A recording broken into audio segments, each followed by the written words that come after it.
On this Friday night, tragedy in Nova Scotia. The loss of this young soul is something that you will never get over. The flash flooding that killed a youth in an area devastated nearly a year ago.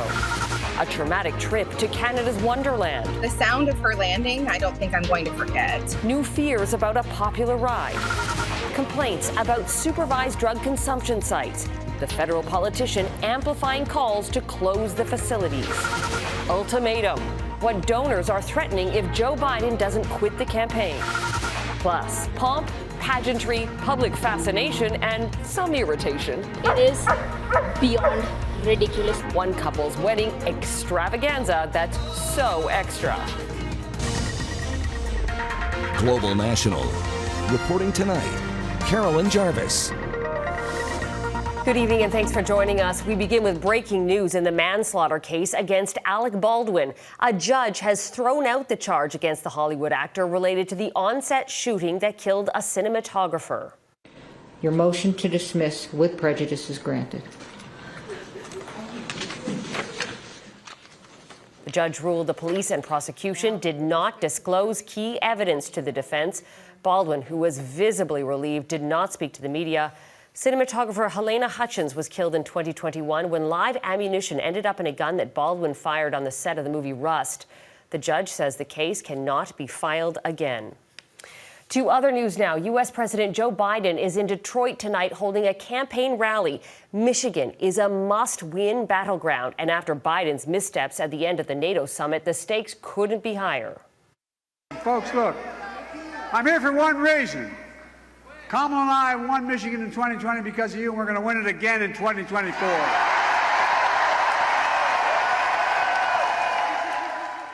As Jackson Proskow reports, Biden's presidential re-election is in a state of peril as major donors are backing away. Defying calls for his exit, President Joe Biden set out on the campaign trail once again. The intelligence community to be His Thursday press conference did little to change his precarious situation. I'm not in this for my legacy. I'm in this to complete the job I started. Supporters heard what they wanted. So did Democrats, who say it's time for Biden to go. After more moments like this, when he mixed up the name of his own vice president. Just watch the faces of his closest advisors. I wouldn't have picked Vice President Trump to be vice president, but I think she was not qualified to be president. Nothing seems to stop the bleeding, and now big campaign donors are holding back. One of the largest pro-Biden fundraisers is freezing $90 million in contributions unless he drops out. More and more elected Democrats are calling on him to step aside. Not only that Joe Biden would lose this race, but that he or we would lose the Senate and the House. Let Joe Biden continue to make his own decisions about his future. He's earned that right. In a letter, Democratic House Leader Hakeem Jeffries says he met privately with Biden Thursday night. I directly expressed the full breadth of insight, heartfelt perspectives, and conclusions about the path forward that the caucus has shared. Notably, Jeffries did not express support for Biden, who was defiant when asked if he'd drop out if advised to. No, unless they came back and said, there's no way you can win. Me. No one's saying that. No poll says that. Perhaps the biggest indicator of the president's weakness is that Donald Trump and his allies are encouraging him to stay in the race. Biden is badly damaged and down in the polls, exactly the kind of candidate they'd like to run against. Carolyn? Jackson Proskow in Washington, thank you. An evacuation order has been issued for Labrador City because of a wildfire. Approximately 7,500 residents are being ordered to leave the community. A fire started about 30 kilometers west of it 4 days ago. It wasn't a threat then, but strong winds today are blowing it towards the town. That's raised the risk it could get much closer within the next 24 to 48 hours. To Nova Scotia now, where pounding rain and flash floods have turned deadly. A youth from Wolfville, northwest of Halifax, was found dead after being swept away by raging floodwaters last night. The severe weather is the aftermath of Hurricane Beryl, which has been battering central and eastern Canada all week. In Nova Scotia, the storm destroyed roads and bridges and left a community reeling. Zack Power reports. At this basketball court near Acadia University in Wolfville, a mountain of dirt and a small stream of water occupy the pavement. Just the night before, the region became engulfed with flash flooding, bringing nearly 100 millimeters of rain in just 12 hours, taking the life of a local youth. There was a very heavy rainfall here in a very short period of time. And I can tell you that even hours after the event, the area there was still draining. The youth was playing in the park before sunset. According to RCMP, they were pulled into a ditch of running water. For the next 4 hours, crews spent the night redirecting the stream, only to find it was too late. There is tremendous infrastructure damage throughout the valley. We'll rebuild that. That will be rebuilt, but none of that will replace the loss of a young life. It was just the volume of water that was in the area, unfortunately. If you go up there today, it just looks like a regular ditch. Last night, it was the volume of water that was in the area. All on the heels of the upcoming anniversary of last year's flooding, where the rainfall killed 4 people, including a youth, not far from Thursday's flooding.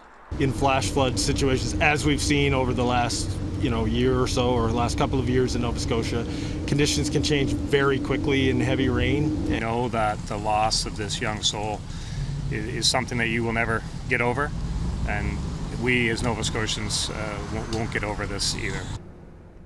In all, well over 24 bridges and roadways were wiped out during the torrential rain. The small town fire department received 23 other calls for service during the rescue mission, one that the deputy fire chief said that his staff will never forget. Carolyn? Zack Power in Wolfville, Nova Scotia. Thank you. In Montreal, a water main break near a major hospital complex forced ambulances to be diverted and surgeries to be canceled earlier today. The burst pipe left the McGill University Health Centre without drinkable water for hours. By early afternoon, medical services started to reopen. The cause of the break is under investigation.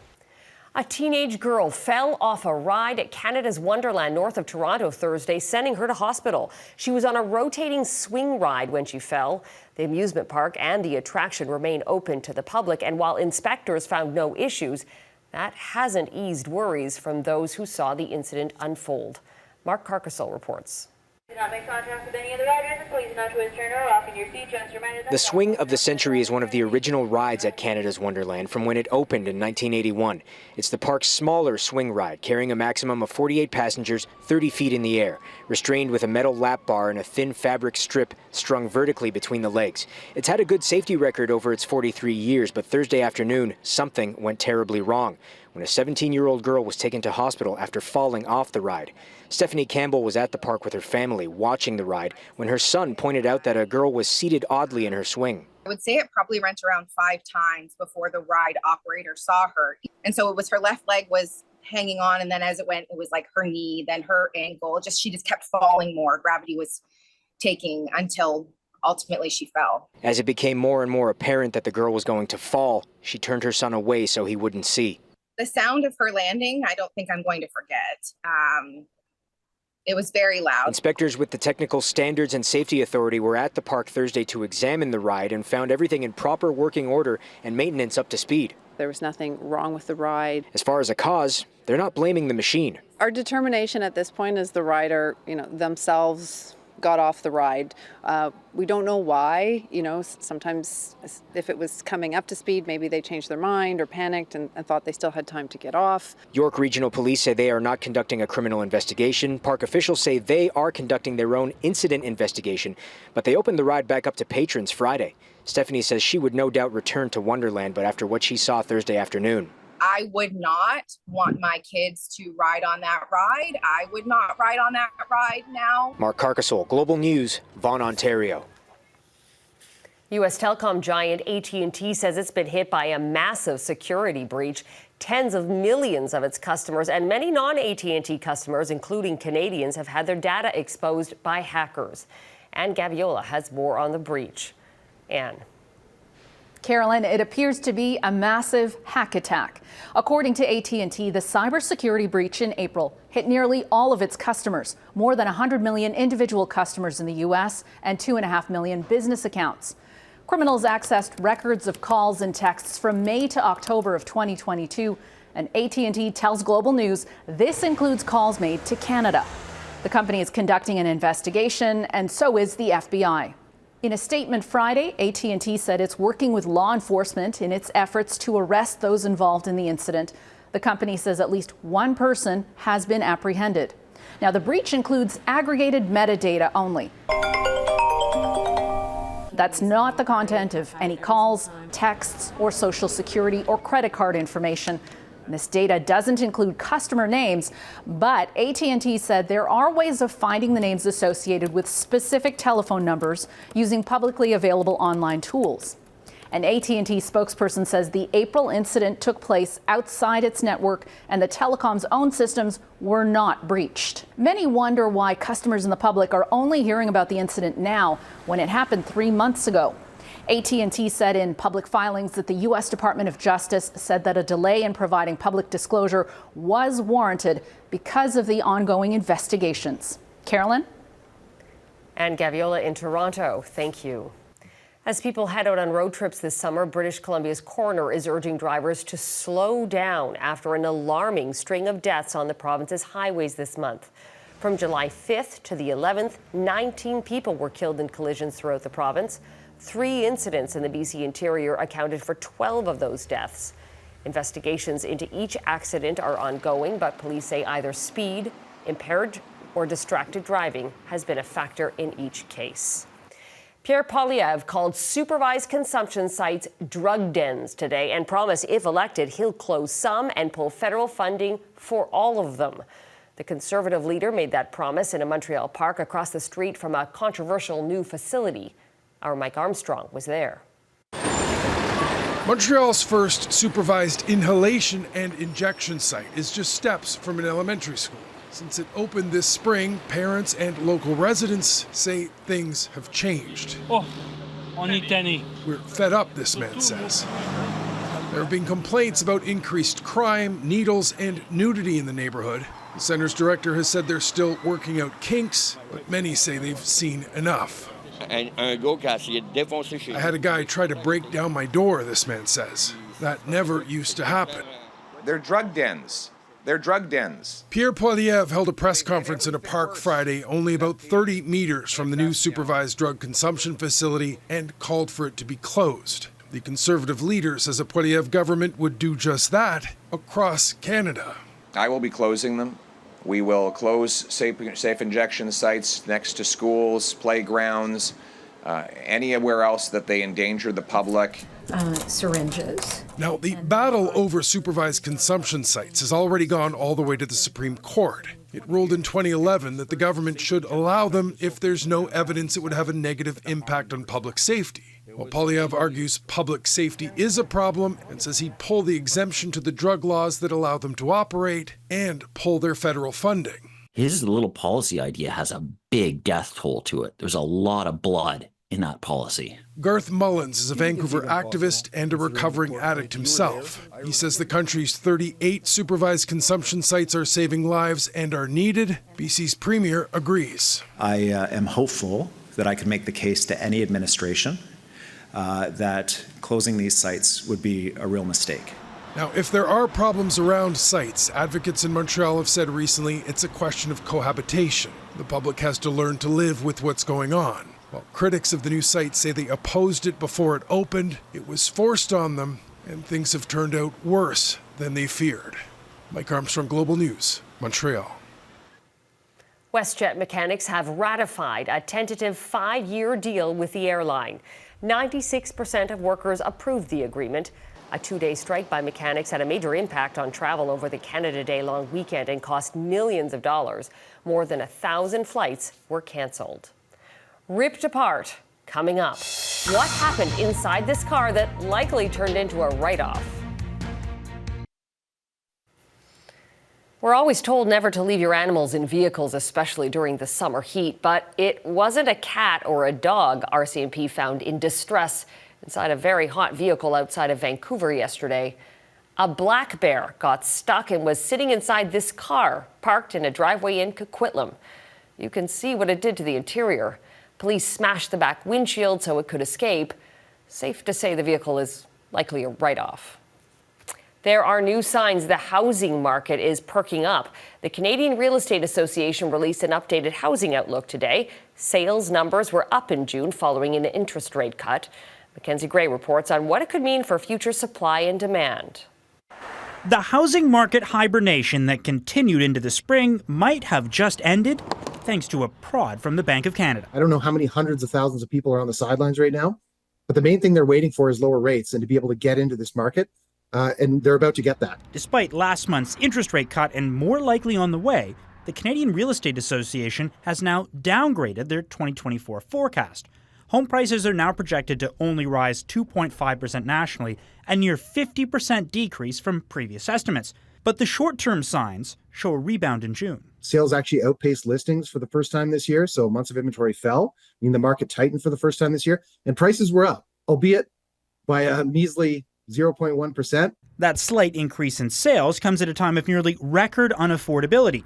The average Canadian would need to spend nearly 61% of their income to buy a home, according to RBC, leaving many people waiting for further help from the Bank of Canada. There's a certain amount of sideline sitting. There's no question about that. It will take more cuts to see a substantial change. I think you will not see any kind of meaningful change until there's a full 1% reduction. The next rate reduction could come on July 24th, when the bank will announce their latest decision, with most major financial institutions predicting another cut to help current variable mortgage holders and those coming up for renewal. We know people holding mortgages are feeling the squeeze. We know there is concern about higher interest rates when they renew their mortgage.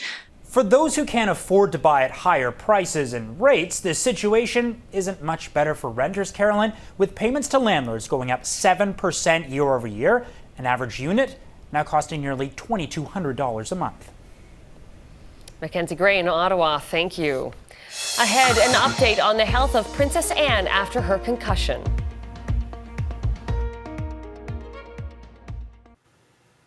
In Nepal, more than 60 people are missing after a landslide swept 2 buses into a raging river. Search teams have been scouring the water, now swollen from days of monsoon rains. At least 3 passengers managed to escape and swim to safety.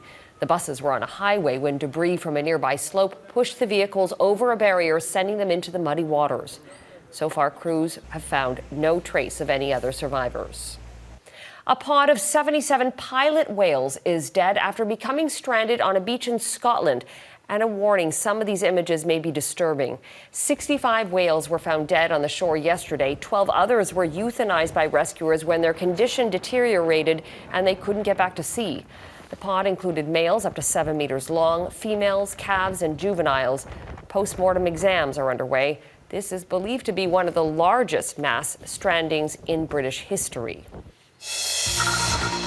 Tying the knot and sparing no expense. Next, the months and millions spent as 2 Indian elites get married.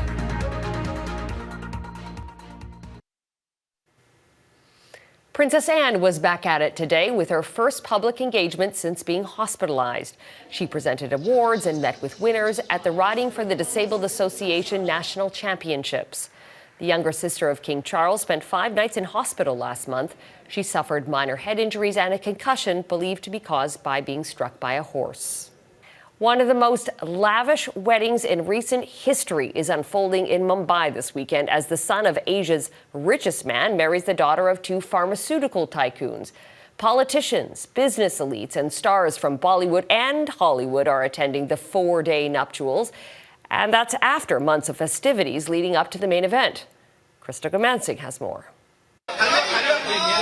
From a small boy who needed steroids to treat his asthma to the groom in a wedding so grand it's getting media coverage across 3 continents. I think it's fabulous. It's helping the economy. It doesn't need to show off that much. Inequality is huge in India. In Mumbai, roughly 60% of the population is said to live in slums.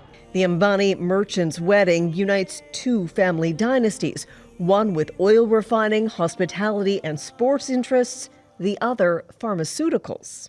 I think my family has gone all out to make us feel special. I am definitely the most luckiest here.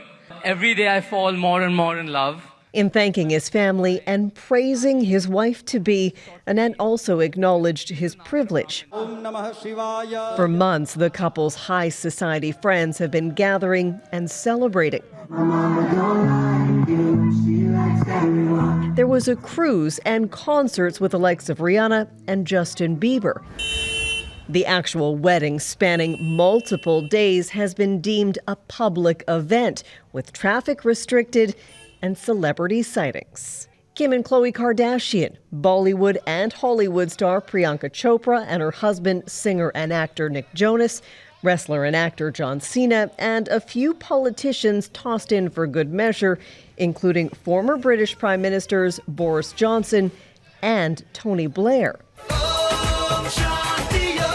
No one knows how much the family is spending on these nuptials, but estimates have run as high as $156 million. Throughout Anant and Radhika's wedding celebrations, we have tried to pay a tribute to India's glorious culture and heritage. A proud Indian family that's growing and amassing more wealth.